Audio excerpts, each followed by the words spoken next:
Halo sahabat inovasi, jumpa bersama saya Irni Novita dari Badan Litbang Provinsi Sumatera Selatan dalam acara One Day One Innovation. Satu hari, satu inovasi, tiada hari tanpa inovasi. Sahabat inovasi, saat ini inovasi menjadi sebuah keharusan. Dunia terus berubah, maka kita harus adaptif dan inovatif. Untuk menginspirasi, kami hadir dengan para inovator hebat dengan inovasi-inovasinya dalam acara One Day One Innovation. Sahabat inovasi, saat ini kami sedang melaksanakan syuting di Jembatan Lamo yang merupakan landmark dari Kabupaten Musirawas Utara. Ini kami laksanakan dalam acara rangkaian syuting podcast kami yang merupakan tema kami yaitu roadshow ke kabupaten kota. Pada saat ini telah kehadiran narasumber kami yaitu Bapak Lukman Hakim SSI dari Dinas Sosial Kabupaten Muratara dengan inovasinya Gemes Imut Sisusi. Pak Lukman merupakan kasih pemberdayaan sosial perorangan, keluarga, dan kelembagaan masyarakat. Apa sih Gemes Imut Sisusi? Langsung saja kita sapa narasumber kita berikut ini. Selamat datang Pak Lukman Hakim di acara kami One Day One Innovation. Iya, terima kasih Bu. Bagaimana kabarnya hari ini? Alhamdulillah luar biasa. Luar biasa baik ya. Sepertinya di Muratara sedang berlangsung musim hujan ya, karena suasananya mendung terus gitu ya. Iya, mendung terus. Baik. Ya.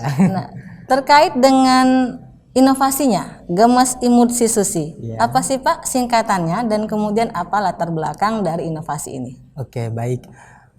Sebelumnya saya ucapkan assalamualaikum warahmatullahi wabarakatuh. Waalaikumsalam warahmatullahi wabarakatuh. Gemes Imut Sisusi itu artinya Gedung Serbaguna Inovasi Muratara memanusiakan manusia secara manusiawi. Begitu juga terkait latar belakang, berawal dari komitmen pemerintah Kabupaten Musirawas Utara terhadap keresahan dari pemberdayaan suku anak dalam, di mana suku anak dalam mayoritas belum mendapatkan haknya sebagai warga negara. Maka di sini pemerintah Kabupaten Musirawas Utara membuat suatu komitmen ingin memberdayakan anak-anak suku anak dalam. Anak-anak dalam artian khusus suku anak dalam melalui pemberdayaan masyarakat, di mana bertujuan untuk memberikan pelayanan agar mereka bisa hidup normal seperti manusia pada umumnya, mendapatkan hak pendidikan, mendapatkan hak kesehatan, mendapatkan penghidupan yang layak, juga hak identitas. Seperti itu, Ibu. Seperti itu ya. Iya. Dengan adanya inovasi ini, artinya di Kabupaten Muratara sendiri masih lumayan banyak suku anak dalam gitu ya? Iya, lumayan banyak. Kami mendata sebenarnya hampir 600 lebih gitu, tapi sesuai dengan data kami yang by name by address BNBA itu sekitar 487 orang jiwa gitu, di mana 39%-nya itu rata-rata anak-anak usia sekolah, Ibu. Begitu. Jadi suku-suku anak dalam ini dia berkumpul pada daerah yang sama gitu ya? Iya. Dan tidak tersentuh dunia luar atau tidak bersosialisasi dengan dunia luar gitu ya? Ada yang bersosialisasi, ada yang juga yang tidak. Begitu. Nah, jadi yang tidak ini yang merupakan target kita gitu? Ada juga yang memang bersosialisasi tetapi mereka belum mendapatkan haknya, ada juga seperti begitu? Itu. Iya. Jadi anak-anak ini, anak-anak si suku anak dalam ini tidak bersekolah gitu maksudnya? Iya, sehingga kita memberikan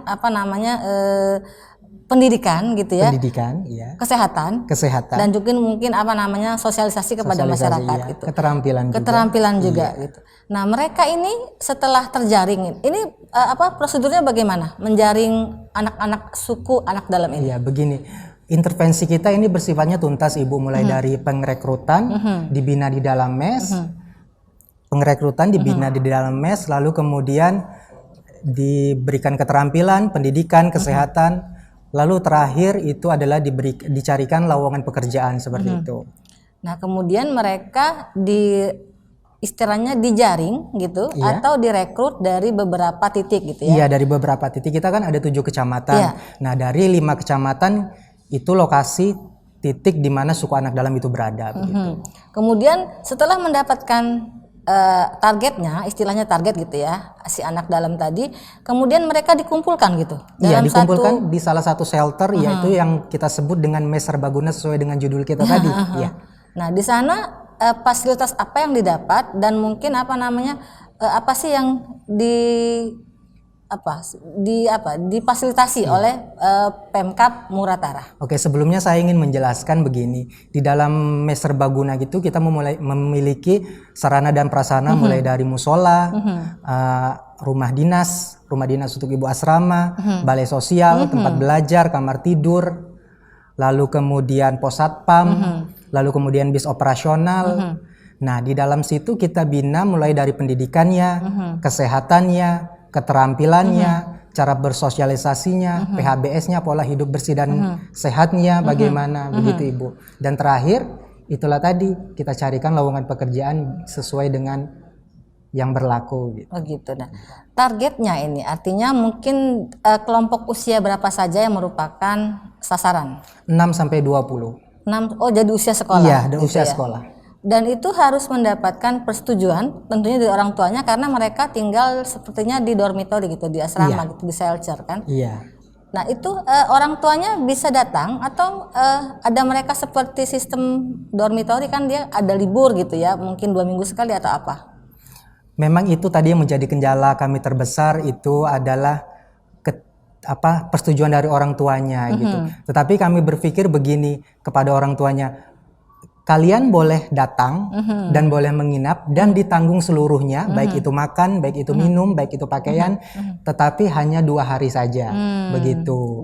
Dan ya mereka juga dibolehkan izin kalau mereka kangen sama orang tuanya, mungkin kan pas weekend, ya dipersilakan. Dan itu diantar jemput Ibu. Oh, diantar jemput. Wow, jadi difasilitasi dari semua sisi gitu ya, artinya memberikan kenyamanan kepada anak-anak ini di dalam shelter tersebut. Baik. Menyangkut hal pendidikan gitu ya, apakah mereka didatangkan guru khusus atau mereka pergi ke sekolah umum seperti siswa biasa?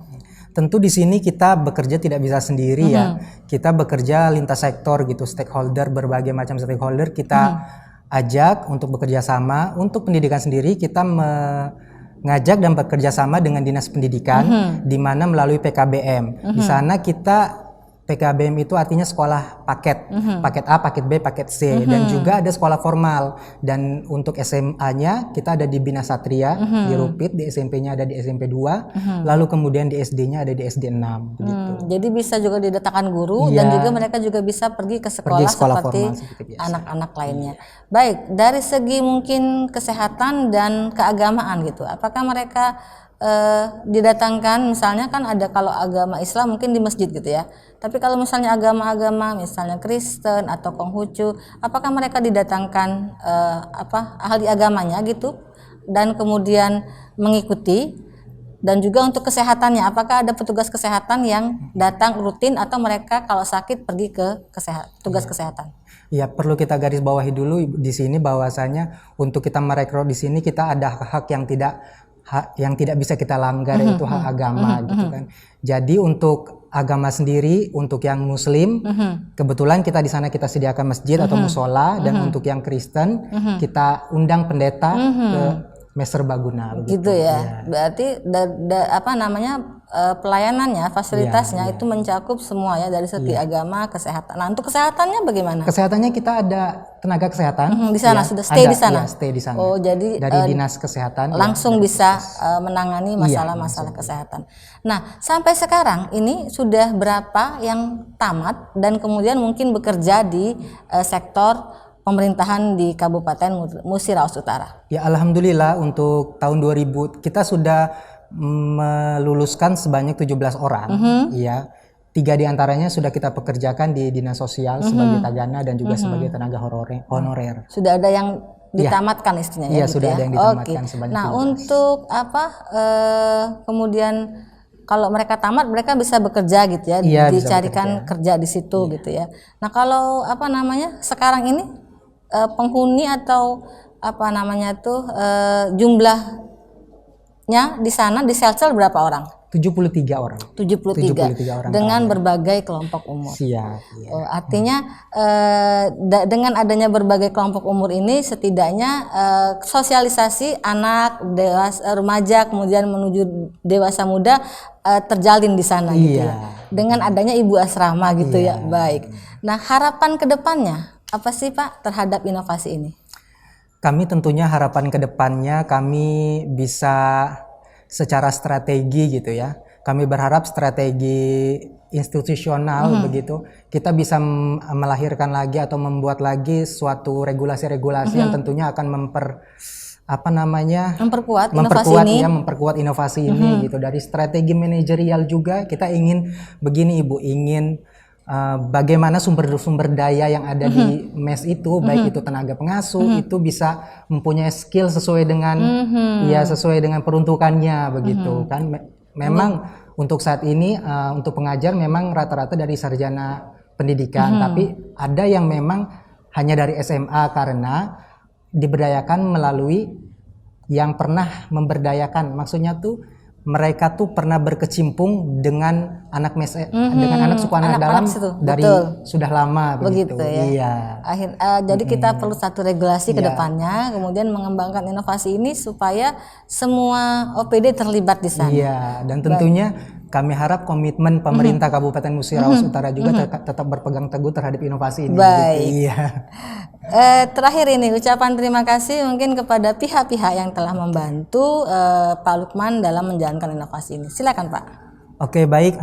Sebelumnya saya ingin mengucapkan terima kasih kepada Menteri Sosial Republik Indonesia, kepada Gubernur Provinsi Sumatera Selatan, tentu kepada yang terhormat Bapak Devi Soehartoni selaku Bupati Musirawas Utara, kepada OPD-OPD yang terkait yang mungkin tidak saya bisa sebutkan satu-satu, kepada stakeholder, kepada aparat penegak hukum, kepolisian, TNI, lalu kemudian kepada suku anak dalam, kepada orang tuanya, tentunya seluruh organisasi masyarakat yang terlibat dalam inovasi kami. Terima kasih kami ucapkan yang sebesar-besarnya, dan tentu harapan kami ke depannya inovasi ini akan tetap terus berlanjut menjadi lebih baik dan tentunya bisa direplikasi dan bisa ditransfer ke kabupaten-kabupaten lain. Gitu. Baik, terima kasih atas kehadiran Bapak Lukman Hakim SSI dari Dinas Sosial Muratara. Mudah-mudahan dengan adanya inovasi Gemes Imut Sisusi, penanganan suku anak dalam akan lebih baik lagi dan mungkin ke depannya inovasi ini akan lebih berkembang. Untuk informasi lebih lanjut, Anda bisa mengikuti di podcast kami One Day One Innovation. Jangan lupa comment, like, and subscribe. Terima kasih tak terhingga kami ucapkan kepada Bupati Musirawas Utara yang telah memfasilitasi kami dalam hal roadshow podcast kami One Day One Innovation. Jangan lupa kita juga punya jurus 4S. Setiap orang adalah inovator, setiap masalah peluang inovasi, setiap solusi harus sinergi, dan setiap inovasi harus konkret. Hasilnya, salam inovasi.